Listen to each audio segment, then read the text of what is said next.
마르코가 전한 거룩한 복음입니다. 주님 영광 받으소서. 며칠 뒤에 예수님께서는 카파르나움으로 들어가셨다.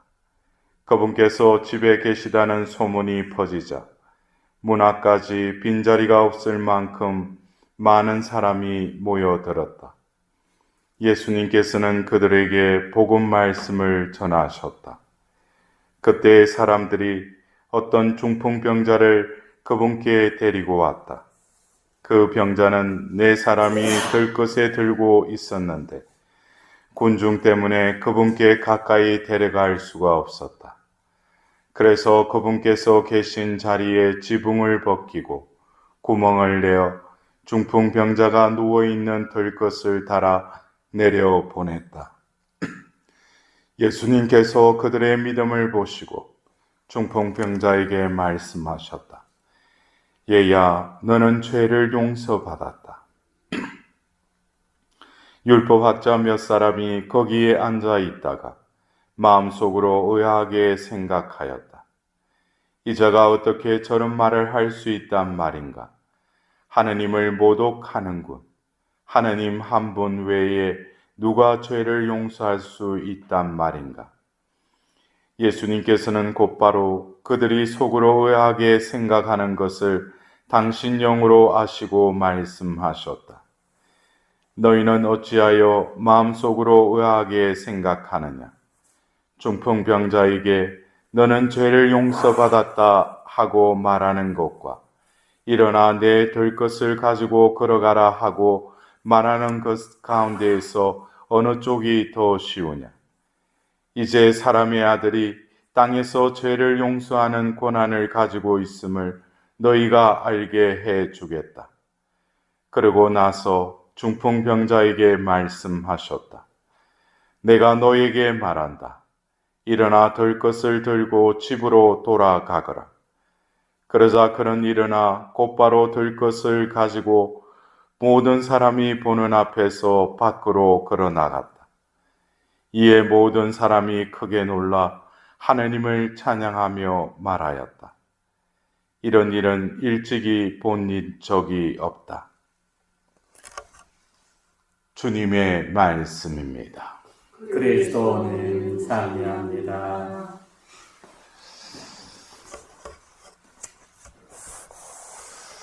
올해 우리는 대림 시기, 성탄 시기를 지내고 또 이제 지금 연중 시기를 지내고 있습니다.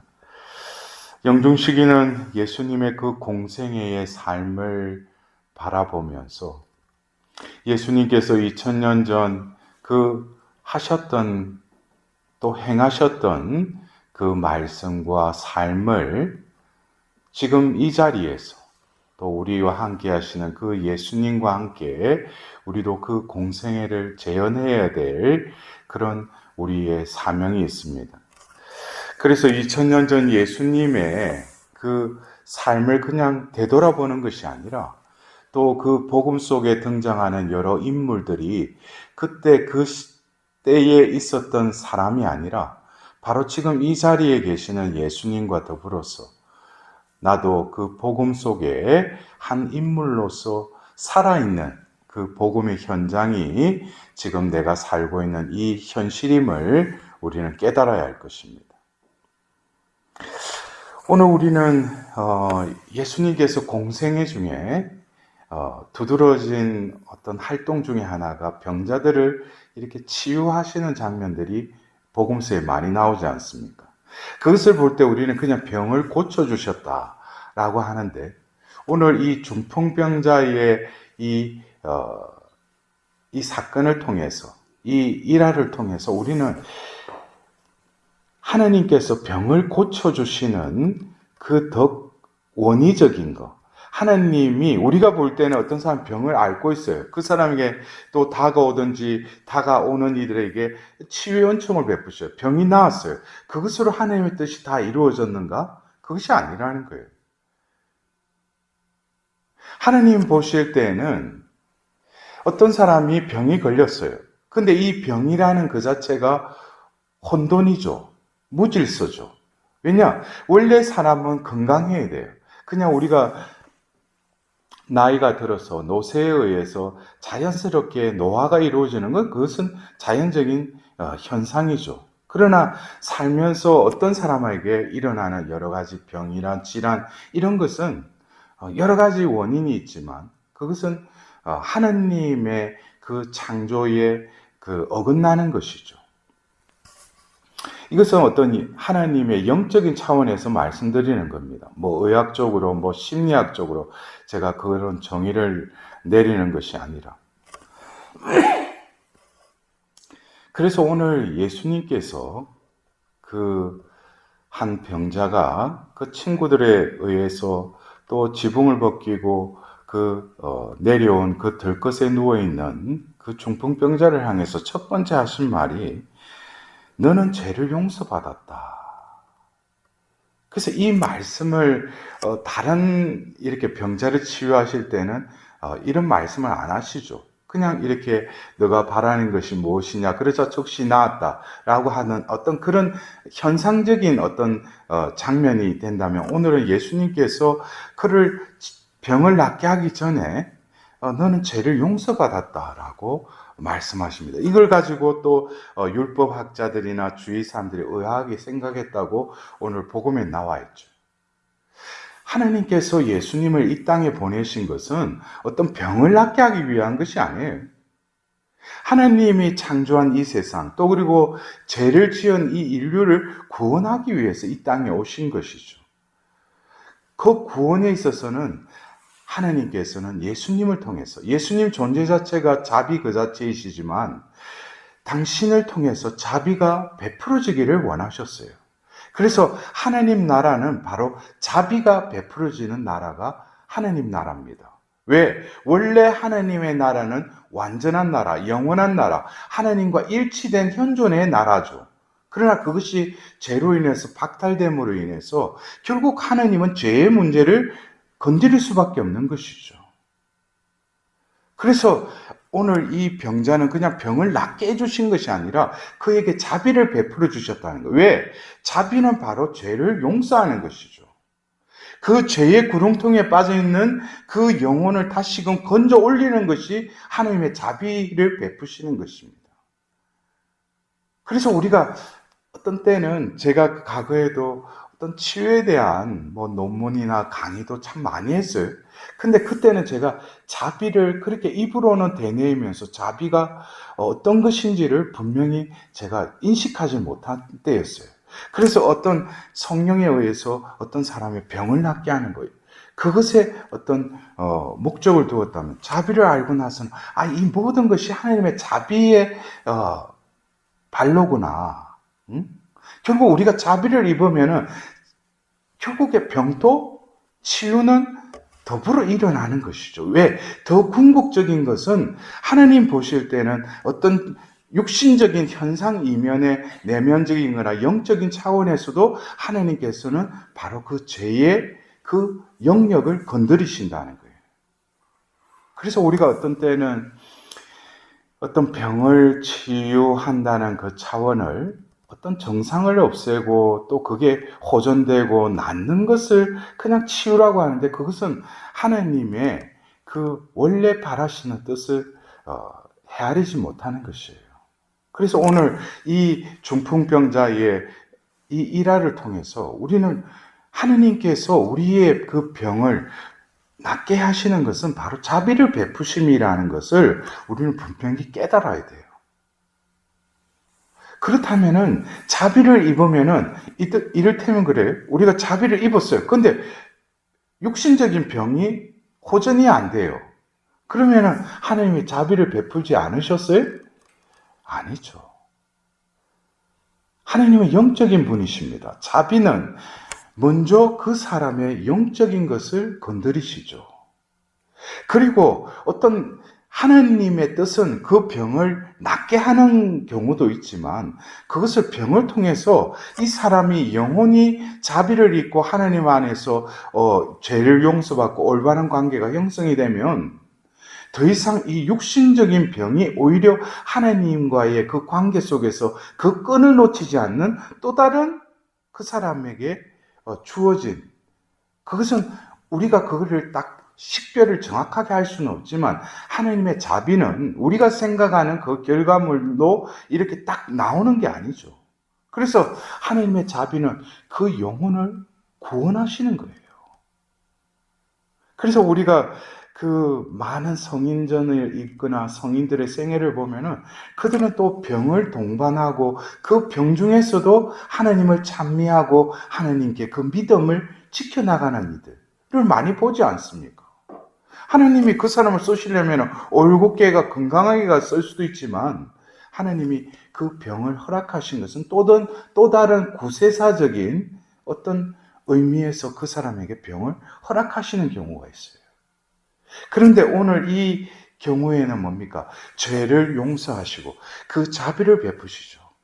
그리고 나서 그의 마비된 그 중풍병을 치유하십니다.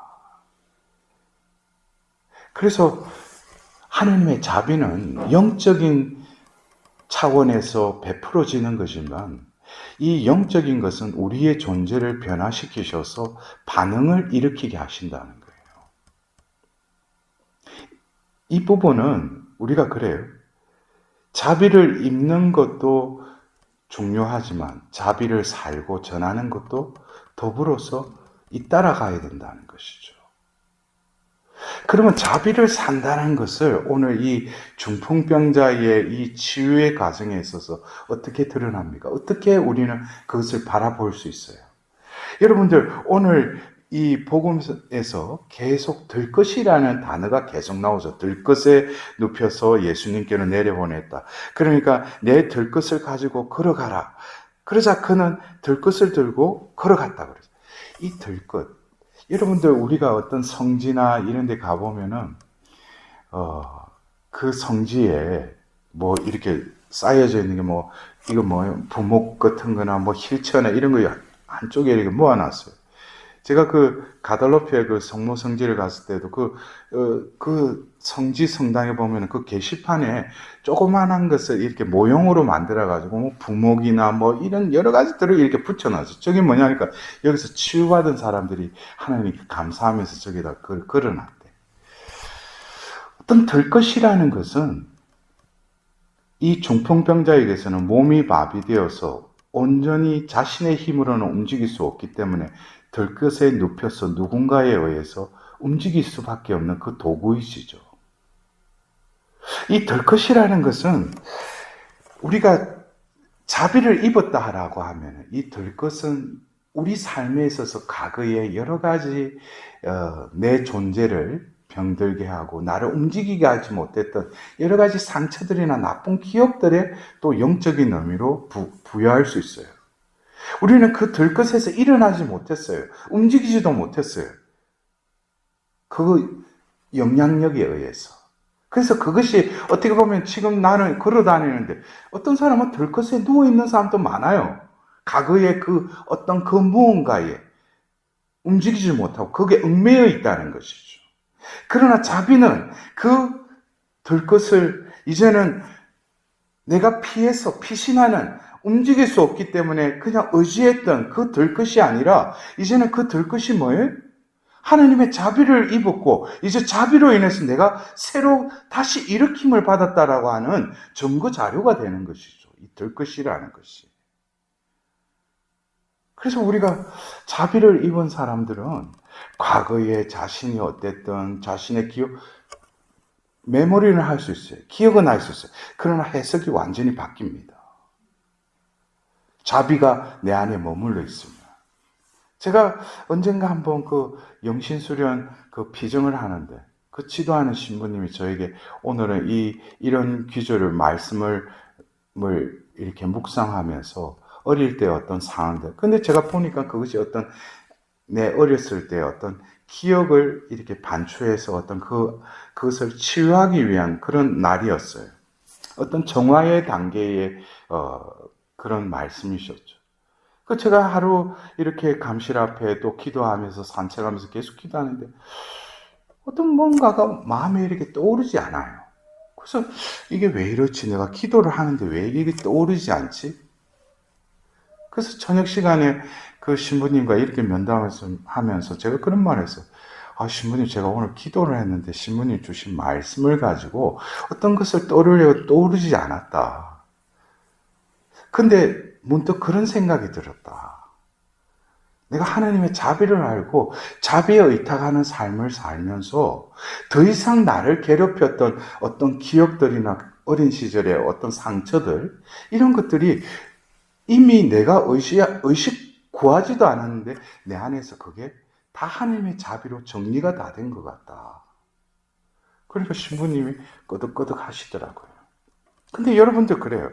자비를 입는 것에서 우리는 자비를 살아야 돼요. 자비를 산다는 것은 이제 내가 의지했던 그 들것이 그냥 마냥 내가 거기에 젖어 있고 누워 있는 것이 아니라 자비는 거기서 나를 다시 이렇게 세우는 거예요. 그래서 이 들것은 이제 나의 그런 어떤 과거의 피신의 장소가 아니라 하나님의 자비를 증거할 수 있는 증거물이라는 것이죠. 이것이 하나님의 자비를 사는 것입니다. 그리고 살아가는 것은 그러한 존재가 다시금 예수님이 자비 자체이심을 선포하는 것이 결국 그것이 자비를 전하는 것이죠. 그래서 자비를 베푼다라는 것은 이런 과정을 그 영혼이 겪으면서 이제는 내 삶의 주인이, 나의 삶의 왕이 바로 하나님이심을 고백하면서 그 왕에게 충실한 종으로서의 삶을 사는 것이 자비의 사도인 것이죠. 근데 오늘 우리는 일독서의 이 사무엘 상금 8장에 드디어 이 이스라엘 백성들이 왕을 요구합니다. 여러분들 알다시피 이스라엘은 신정국가죠. 하나님이 직접 통치하는 나라죠. 그러나 왜 이 지경까지 됐을까? 이것은 사무엘이 있기 전에 엘리 이전에 판관기의 그 상황을 보면 결국 뭐가 부재인 거예요? 레위인들의 임무 태만이 결국 판관기의 악순환의 원인이었어요. 죄를 지었으면은 하나님께 그 죄를 사함받는 그 제사를 드리는 레위인들이 제구실을 못했던 것이죠. 더불어 하나님의 그 말씀을, 율법을 제대로 그 백성들한테 가르쳐야 되는데 그것도 제대로 가르치지 않으니까 판관기에 계속 악순환이 되는 거예요. 그러나 하나님은 그들이 부르짖자 왕직, 사제직, 예언직을 동시에 수행하는 그 판관들을 또 보내시죠. 그러나 그것은 세습이 되는 게 아니죠. 기도회 때 조금 그랬다가 또 결국 이 사무엘 상근에 이 8장에 이 임금을 세워달라고 자기들이 보니까 그 가나안 땅의 다른 이방 민족들은 다 임금을 세우고 그 왕 밑에서 그냥 하는 그런 걸 자기들이 본 거예요. 근데 우리가 신정국가인데도 그 신정국가답지 않은 것들이 계속 세월이 지나니까 그들도 그냥 우리나라도 뭐 하느님이 통치하긴 무슨 통치하냐. 그냥 세상적인 나라처럼 비스무리하게 나아가자 해서 왕을 또 이렇게 세워달라고 그럽니다. 우리들도 그래요. 우리가 주일날 이렇게 신자들의 기도를 보면 위정자들을 위해서 기도하죠. 그 사람들은 뭡니까? 하느님이 통치자이시죠. 각 나라에 그냥 하느님이 그 백성을 다리는 장본이 아니라 우리 믿는 이들에게는 온 세상을, 우리나라를 다스리는 분은 하느님이시죠. 그것에 대한 분명한 이게 개통 절차가 안 되어 있으면 그냥 인간만 자꾸, 그런데 우리가 이 땅에서도 우리가 하느님을 섬기는 백성으로서, 자녀로서 우리가 제대로 하나님을 왕으로 모시고 살아가고 있는가? 그래서 우리가 십자가 위에 그 나자렛 예수 왕, 유대인들의 왕이라는 왕, 우리는 그분을 왕으로 믿고 그분을 섬기는 이들입니다. 우리가 한 해도 진정으로 하나님의 그 자비를 잊고 내 삶에, 우리의 삶의 주인이시오 왕이신 분은 예수 그리스도이심을 증거하는 것이 바로 하느님 나라의 백성의 의무이기도 합니다. 오늘도 온몸이 마비되어서 움직이지 못해서 들것에 누워서 예수님께로 왔던 그는 이제 들것을 들고 걸어가는 이제 자유로운 영혼이 되었습니다. 이제 그의 나머지 삶은 바로 하나님의 자비를 전가하는 자로서의 삶을 살았을 것입니다. 우리들도 진정 이 자비의 경당에서 자비를 입었는가, 자비를 살아가는가, 자비를 전하는가, 그것에 대해서 자신에게 자문하는 오늘 하루